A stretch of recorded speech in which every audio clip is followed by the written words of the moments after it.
Hi everyone, delonewolf here and welcome back for another EVE Online discussion video. In today's video I want to take a look at the monthly economic numbers for the month of May, which of course will not be that great. It's sort of expected. I've been talking about this during EVE Talk as well. We are basically being hit by quite a few factors that are not good for growth, you could say, in EVE Online. First of all, we have the industry changes from April. Those have made industry a lot more complex, especially once you get past the battleships and into the capital ships.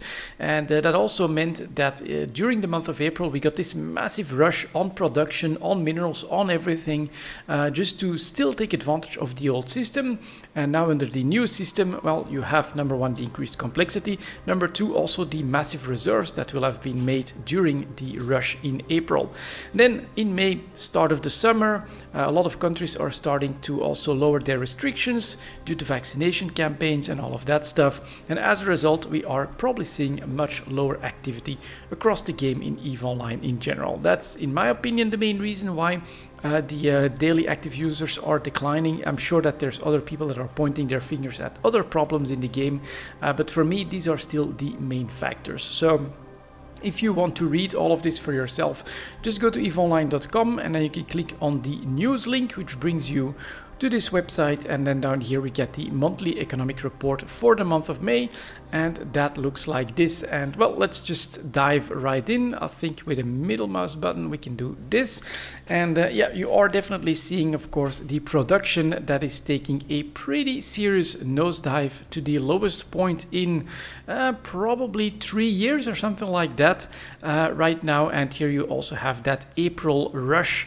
up to 4.5 trillion in a day. Not the most we've ever seen. This was, of course, here in 2019 during the resource bonanza, when on the other hand, on one hand, you could produce a lot of stuff, but also a lot of stuff was worth a lot less, like minerals and things like that. So this is the result right here at the tail end. I'm not sure if you can see it very well the way it's set up here, but we have a pretty serious nosedive here at the tail end to really potentially a low for a very long time.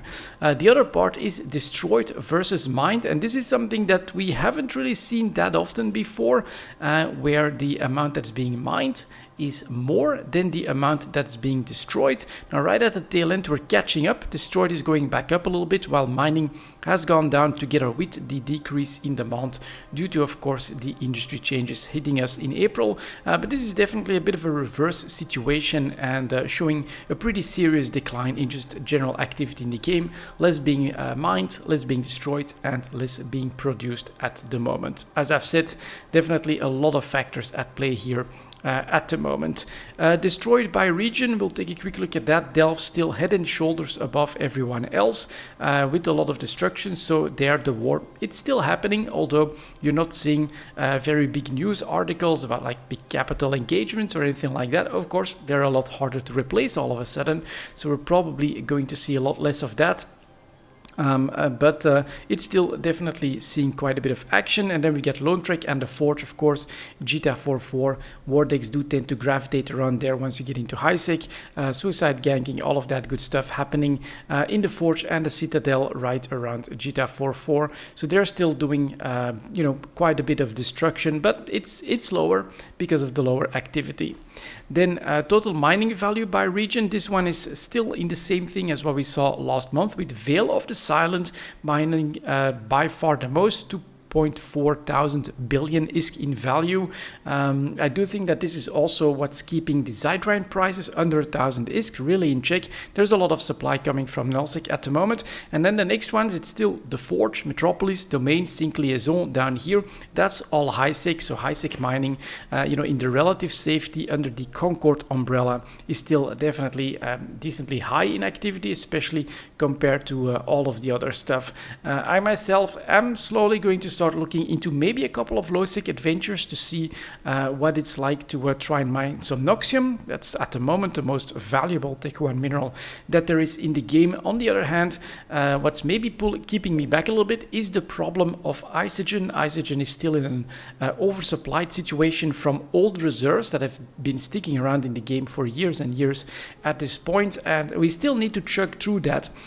before we, I think, get into an active supply demand situation, and that should mean much higher prices for Isogen that have started to edge up as we are slowly nibbling away at these old reserves as well. So mining, I do think eventually we are going to find a little bit of a different situation with LOSEC gaining in importance and in interest from at least a part of the miner player base. Total NPC bounties by region, Veil of the Silent, again almost double the next region, which is the Kalevala Expanse. I don't think we've seen that in the top of the chart that often, so let me know who is actually active in the Kalevala Expanse. That could be interesting to know. And then Lone Trek, Quirius, etc. all pretty much in line, so really Veil of the Silent jumping out here for the amount of bounties that they've done. These numbers could really see, I think, a big impact once the new keys are introduced into the game for those reserve banks. We still don't know how that mechanic works and how exactly all of that will be tallied up, but these numbers could definitely change substantially once that happens as well. Total production value by region, also pretty important chart, with the Forge now still number one, Delve doing really well. I think here in Delve it's pretty interesting. You probably have quite a bit of wartime activity as well. I'm not sure if the Conquerors are planning to settle there or how all of that stuff is going to evolve, but there's definitely still a lot of production happening in Delve. And then we've got Lone Trek and the Citadel. So yeah, once you go Jita plus Delve, you are talking a hell of a lot of production that is centered around A, the war, and probably the most active nullsec region, and then B, of course, the most active system in highsec as well. This is really something that I think is very important. There is a mechanic in the game to try and incentivize people moving away from those couple of big centers. It's like a tax that goes up the more manufacturing is done in a single system, but that really doesn't seem to deter players, right? It really does feel like the advantage of being able to produce in Jita itself and then sell straight from that same station is such a big advantage that they're willing to pay those higher taxes pretty much no matter what. And same when it comes to production in Delve, getting that production to be done locally within basically the war is very important, because all of that transportation apparently is still a pretty big hurdle. So spreading that out doesn't seem to be too successful at the moment. Next up, let's see, total market value. I don't think we need to look at one including Jita. That one is, of course, still by far the biggest one. Then domain for Amar, well above 50,000 billion. Sync liaison for Dodixie, so the Galente trade hub, doing quite okay. And then Delve is up there as well, of course. Third largest market, so an active war in nullsec, really the most active region in nullsec, can also hold its own with the other trade hubs. And then Lone Trek and Metropolis, it's Metropolis and Heimetar. You pretty much have to put those two together to again get one that may be slightly higher than Sync Liaison, or at least competing with that one. So within Minmatar space, there's definitely increased trade there as well, or a good chunk of trade there as well, which again is that same issue, if you want to call it that. This is just, I think, how the game evolves at the moment, but there is a very strong gravitational pull, of course, against the accessibility of the major trade hubs in the game, and that is really driving a lot of content into a pretty small areas. And I think this is just going to get accentuated as we have lower activity in the months of the summer, of course. Total contract value by region, we could take a quick look at that. No surprise that the Forge with Jita is of course still number one, but Delve is number two, and I've always found this to be very interesting. That is that once you get into that nullsec region, and once you're talking about bigger toys, super capitals and things like that, contracts do make up a pretty big part of trade all of a sudden, and I think that taxes is a big part of that, of course, because you can get away with very valuable items. They can move hands without having to, pay that much on taxes on them. And then next is Veil of the Silent. All right, Veil of the Silent, where lots of mining is happening, probably a lot of industry as well. It's starting to pick up there, but there's definitely some contract trading happening there as well. Could be another indication that if there's one region in Nullsec that is still investing their efforts into the production of supers and things like that, it's probably Veil of the Silent. Pretty impressive to watch, actually. Then what I'm mostly interested in next would be this ISK sinks and faucets, and here we start the month at 1.316 trillion, and we actually go up by the end of the month. So the faucets are open. There's definitely a decent amount of ISK that's being made. Sinks are at 73.2 and active ISK delta is down a little bit. I basically do think that it's a little bit too early to notice like the lower activity from the player base in that active ISK delta. I'm not exactly sure how CCP calculates it, but I think it takes a certain amount of inactivity before all of a sudden the ISK in your wallet is no longer considered active. And so at the moment, we're still growing in the amount of ISK that's in the game, which I think is normal and also necessary. Getting in a deflationary situation when it comes to the currency is not a good idea. Forcing players through faucets to basically lose ISK, to dump ISK out of the game is never a good thing. You basically want to make sure that there's enough stuff being created as well as the amount of ISK in the game increases. Commodities market is pretty big. Bounty price, actually a lot bigger than the bounty prizes. So this is again blue loot from Wormhole space. All of those overseer effects and things like that are currently really being the biggest faucet, the biggest creation of ISK in the game. Bounty prizes number 2. Then we get some Sancha incursions.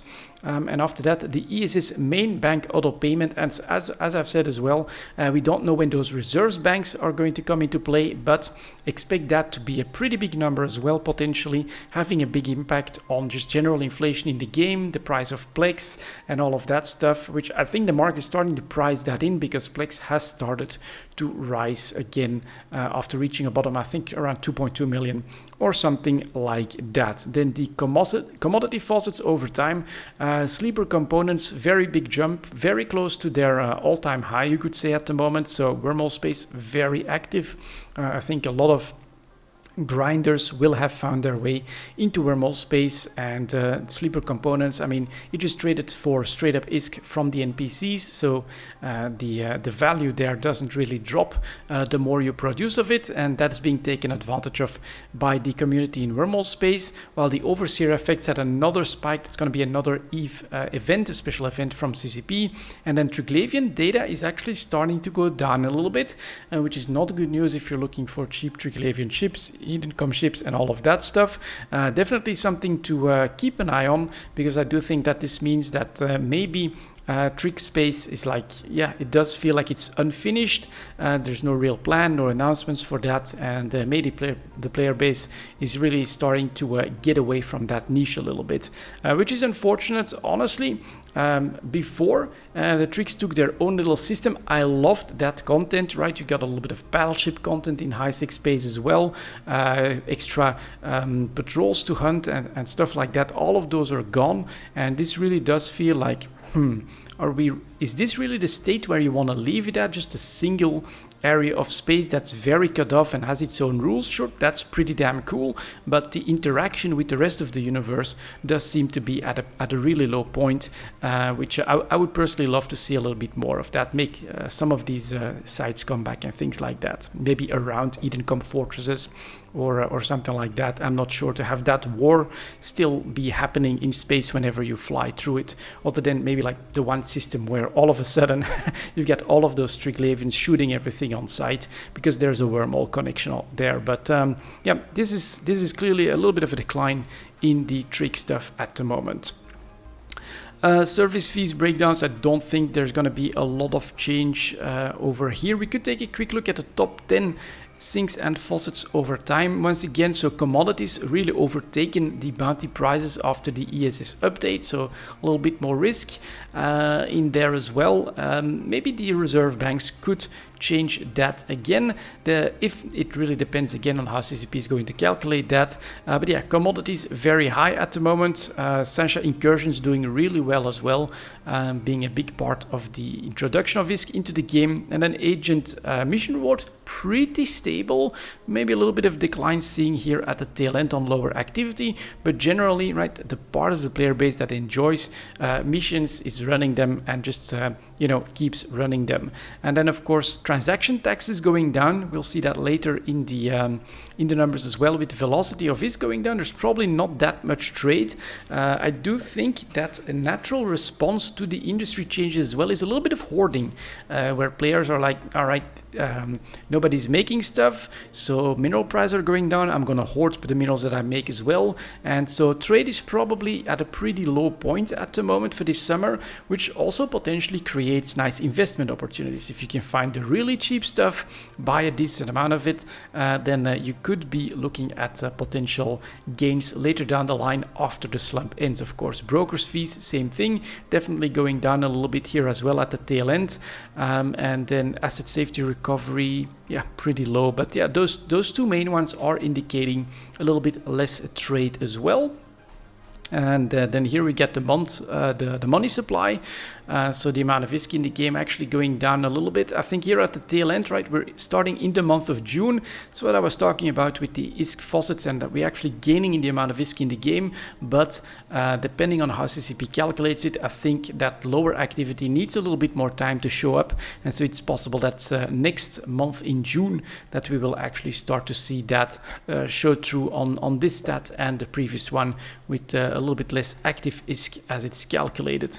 This one is a little bit worrying. Velocity of ISK going down, as I've said as well. Why would this be especially worrying? This indicates a lot less trade. This despite the fact that we just saw in the production numbers that those are still very much centered around the gravitational pulls of the trade hubs and the active war, the most active nullsec region. So this really does indicate that, yeah, everything is stalling a little bit. And I think after the rush in April to still take advantage of the previous industry situation, that now there is a little bit of a wait and see in the player base as well. I myself am also really curious. This was announced as a first step on a big roadmap to really change things around when it comes to industry. And well, since the introduction of that, we haven't heard anything else. And what can you do when you don't know what's coming down the pipeline? Well, most people, I think, are just going to sit on their positions. If I'm mining, I'm hoarding that stuff. I'm not going to sell at these low prices at the moment, especially for the minerals. I'm just compressing it and stockpiling everything. Quite a few of the production ships as well. Why would you make anything at the moment when there's that big glut that was created in April? And then for my exploration stuff, yeah, so occasionally I sell stuff when I see it's high on the chart, but I also tend to, I'm not in any rush to get a lot of ISK or anything like that. I think making stuff, having stuff ready for later down the line is considered to be quite a bit more valuable. And so, yeah, a little bit of lower trade indicating, I think, that stockpiling and people waiting for more news is definitely in the cards. And then to end up with, we've got the economic indices here. Let's go for the 3-year ones with a very big turnaround, of course, here for the mineral price index after reaching a 1-year high point. This again is the end of April. Right here in April, we still have that rush. So the final peak here when every single bit of mineral that was at any reasonable price and even unreasonable price was just bought to turn it into battleships, into carriers, into supers, into anything that was going to change with the industry changes. And then after that, of course, you get all these reserves and a much more complex industry system, and so that took quite a nosedive. So did demand for minerals, and at the moment it's probably dragging down activity and trade activity as well, but also a little bit of a more normal mineral price index would not necessarily be a bad thing. Consumer price index going up is interesting. Back above 100 right here on the chart. Not exactly what I expected, except, well, honestly, with mineral prices being this expensive, we saw battleships go up substantially. Faction battleships, very expensive at the moment. all Take-Two battleships, really expensive as well. All of them got buffed, so they're sucking up a lot of that Take-Two industry, and yeah, that's just going to start to drive prices up. So consumer price index is actually up, while production price index is down. So at the moment it's a little bit easier to make stuff, but consumers are paying a pretty heavy price for everything that's being made. And yeah, why not? If everyone is in a wait and hold, whoever is willing to sell is going to ask a pretty high price for that. While the secondary production, this is a little bit of a surprise to me. It's still considered pretty damn low here. I think this is Take-Two, right, for the secondary producer price index. I would have expected this to go up a little bit if I looked at the price of the base materials in the advanced materials in Eve Talk. I felt like it was pretty high on quite a few of them, so I thought we'd maybe go up a little bit in cost, but then considering some of the high prices we're seeing, it's good for volatility. And so Take-Two ships where I'm currently actively trading in, and this secondary producer price index, in my opinion, is a sign that there's potentially a lot of volatility, although a little bit of downwards pressure as well, so don't be too aggressive with the buying there. We'll take a quick look finally at the full history of these indices, maybe to give us a little bit of an indication. But yeah, what I'm really noticing here, obviously the big spike on mineral price index that's going back down. Primary production, so Take One, basically pretty expensive on this 1 year chart, definitely above average. Secondary is going down, and then the CPI, consumer price index in general, going up a little bit, everything becoming slightly more expensive. This on lower ISK in the game, so definitely interesting. It's basically hard to get stuff at the moment in EVE Online. That's how I'm reading it, despite the lowering of the mineral price index. All of them actually right at the tail end of this chart. But yeah, primary is actually still going up a little bit here, mostly well above average. So overall, this is the state of EVE Online. I do think we'll have to keep a close eye on the summer and on the announcements from CCP. I think those two will be very important. It is slightly worrying, I would say, how sharply the produced stuff in EVE Online has dropped off all of a sudden. This is definitely a sign of much lower activity. That is not just this rush that needs to be undone, basically, right? We don't just have to chew through those reserves of what's been made there to get back to normal. There is the increased complexity of it, so who knows where we'll end up. And then of course the summer slump is definitely not helping in all of this together. So yeah, overall I would say that for me, I enjoy playing EVE Online in a time like this. I do feel like all the efforts that I still put in, that I managed to, you know, create compressed ores, right, when no one else is mining, well, potentially later down the line that'll become very valuable. We also have exploration stuff, right? Sometimes it's my favorite play style, so I could play that all day, every day, pretty much. Not exactly, but I can definitely explore a little bit in EVE Online every day. I can get very lucky there with the drops, so I feel like that's always worth it to do a little bit of exploration in EVE Online. And so overall, I'm actually enjoying my time here, getting ready for whatever else comes down the line. And we'll have to see how CCP decides to develop EVE Online further. I personally, if I were a betting man, I mean, this is purely speculating and looking at some of these numbers here, the importance of transportation is still very low, I would say, in EVE Online. I would not be surprised if that's something that CCP will focus on a little bit more and try to fix, maybe with more like the incursions, content that moves around a little bit more in EVE Online, that you're forced to go after, where you can't just sit in one system. This is my home system. We got that content, period. We are done. We are set in our ways. I think, yeah, a little bit more nomadic and change, seasonal things, you could say. I think that's where CCP will be looking at next, but this is pure speculation on my part. That is just kind of what I'm expecting. And so staying mobile for me at the moment is also part of the strategy to be ready no matter what CCP announces next. And there you go. That's it for this video. These were the economic numbers for the month of May. Thank you very much for watching, and as always, I'll see you next time.